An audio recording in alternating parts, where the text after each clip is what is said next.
So hi, I'm Gabriela Matoshkova. I'm the CEO of Hope for the Community, and I'll introduce our organization a little bit in a few words.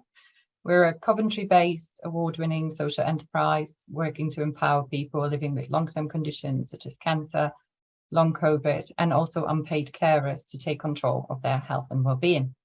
We do this through a range of evidence-based, peer-led self-management programs that are delivered online or in person, and we license those to a variety of organizations in the private, public, and voluntary sector.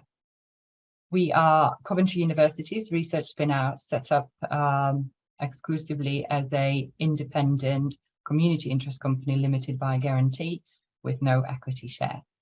I have joined the business about 3 years ago. At that time, we were predominantly operating and running our courses in person.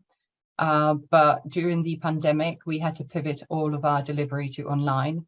And whilst coping with the pandemic, we have taken the opportunity to grow and change into a digital health business. Since then, we have grown in staff. We have nearly tripled our turnover. We have increased our income coming from trade, diversified our customer base, and we have been doing this in partnership with a multitude of organizations. It allowed us to reinvest more money into our mission.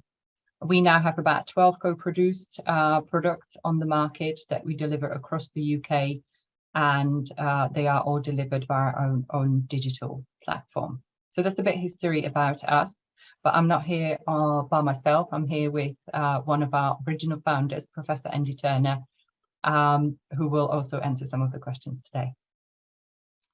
Thanks, Gabriella. It's fantastic to be talking about this really important issue today. As you said, when we founded the company all those years ago, we basically relied on grant income, and since you joining the company, we've moved more towards trading income. Why do you think it's important to be trading rather than relying solely on grants? What does it allow us to do? Well, I guess in the simplest terms, we are very proud to be a social enterprise, and for us, the definition of social enterprise means that we generate profit that we can reinvest, and ultimately, without trading income, we wouldn't be able to do this. So it is pretty much what we have to do in order to sustain ourselves.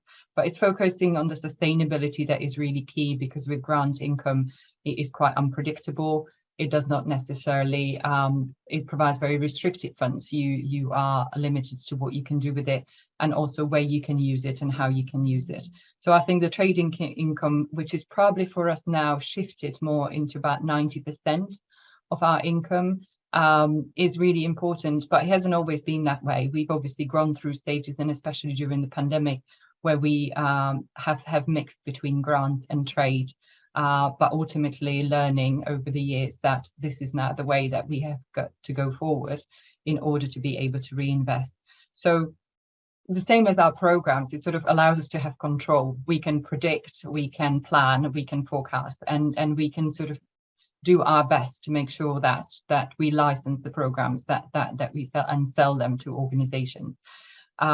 We can, because we are a digital tech company, digital does cost money. I always say once you go tech, you can't go back.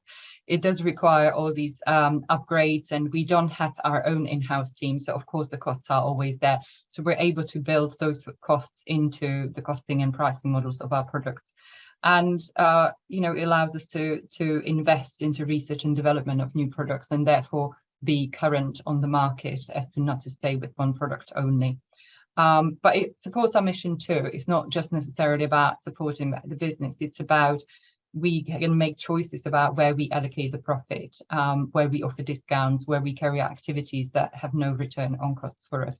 So Andy, how do you think we try to find the balance between managing the social and the commercial objectives of the organization? Are there any moments when you feel that having both can be a bit tricky to manage? That's a good question. There are times when it is tricky to manage it, and when we find ourselves in that situation, we always revert back to our mission statement our core values. The H4C was set up with people with long-term conditions. Most of our staff have long-term conditions. We really focus on the needs of people with lived experience of long-term conditions. And our aim is to provide affordable interventions. So when we have an opportunity and the clients we're working with have a budget that we're able to add surplus to, then of course that's what we would do. There will be times when the clients don't have a large budget, and that's where we make a decision. We meet as a team, as a board, to say we'll take on this project. There won't be any surplus or very little surplus, but we'll take it on because we think there's a real patient need for this project. And for those clients, we won't offer our full comprehensive service, which includes co-creation and a full robust evaluation. We will offer them a bespoke, so we will offer them a generic evidence-informed program, which will save them money because it cuts out the co-creation and the tailoring activities. And then we'll also train that organisation to do their in-house light touch evaluation. So that saves that organisation a lot of money. So keeping our customers happy is also important. So Andy, what would you say are our secret ingredient? I think how we keep our customers happy is we go on a journey with them. We just don't sell them a product or a license. We work with them through the discussion of the options that they want or that they can afford. And some of those options will include whether it's a facilitated version of the course or whether it's a self-directed. Facilitated versions of the program cost money because the facilitators are paid to deliver the intervention, but we do have self-directed versions, so there's flexibility there. One of our secret ingredients, I think, is our, we're an evidence-based, evidence-informed organisation, and we've got commitment to continuous research and development. We can constantly look at all of the data we collect on the platform with a view to improving future products and services. And we can make suggestions to the organisations to tweak the content, tweak the delivery, to improve engagement. What we're also able to do and done recently is now look at translating the platform into different languages, and we've successfully done that recently with 3 Indonesian PhD students at Communtiy University.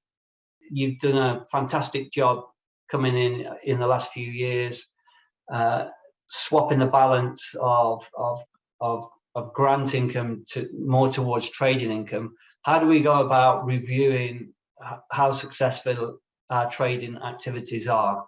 Well, I think when I was part of the enterprise development program, at that time I have asked for it to fund a business coach. So someone independent who would sort of allow to look at the organization from a completely different perspective. And I have retained that support in the organizations. We have agreed that it was a useful way. We've seen the results.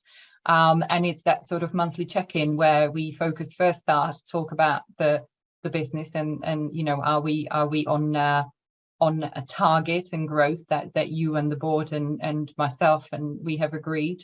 Are we on track in relation to the trading activity, and our products in relation to the KPIs that they're meant to deliver also coming along that way? We have established, that it has changed over time. It does still change, like you just said. Sometimes the outcomes change because we need to be more flexible because we've learned something new, and I think that we've really embraced that being a learning organizations and looking at the data is core at what we do, that is data informed, but not forgetting the mission.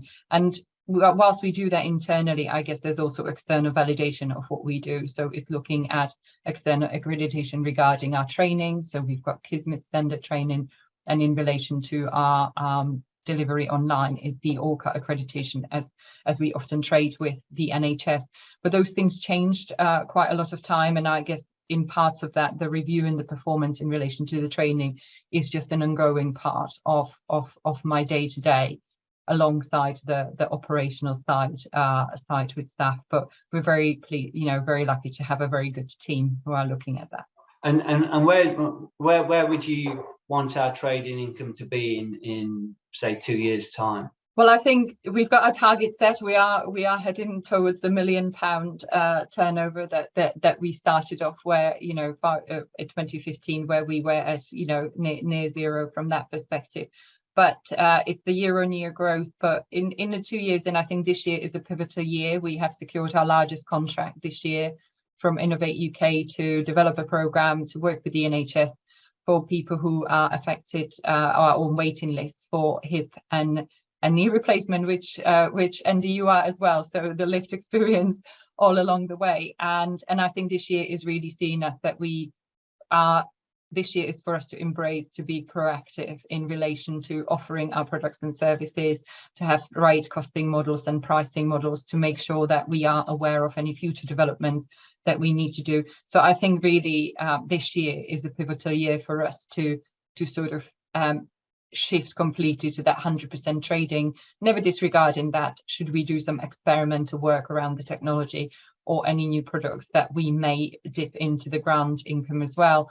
But mainly looking at that. So this year is really all about the change, and we are fortunate enough to have this project that is about scaling social ventures. So really it is the key for us to get it right within the next 10 months that the project lasts. What about you? Because you're always the visionary of our organization. So what will affect our trading income in the next 2 years? Well, what's really, really exciting for me is that when we started H4C, that we did get some seed corn funding from the university to get going, and now, as you mentioned, with this UK Innovate project, there's quite a chunk of that money which H4C are funding the research team at Communtiy University. It was a H4C led bid, and H4C are now funding the members of the research team, which is really exciting. And what those members of the research team will be looking at in this project and in future projects is how we can adapt and use and innovate machine learning and artificial intelligence and there's some examples that the team at Communtiy University are already starting to look at, such as how can we use the data we've currently got on the platform to predict who's likely to drop out, because the engagement is linked to outcomes, and the more we can support participants to engage with the content and the platform, the better the outcomes would be. And so how can we use that data to predict who's likely to drop out and who's likely to need that additional support from the facilitators? And I think that's fantastic, because it's all about, at the end of the day, about personalizing and providing the right care. It's not about digital or in person, it's about what works for the person. And I think ultimately, whilst it's hard sometimes to find a balance, I think we are able, based on facts and data, to do that. So thank you for that. And yes, who knows, but we know we've got the busy 2 years, so let's just get on with it.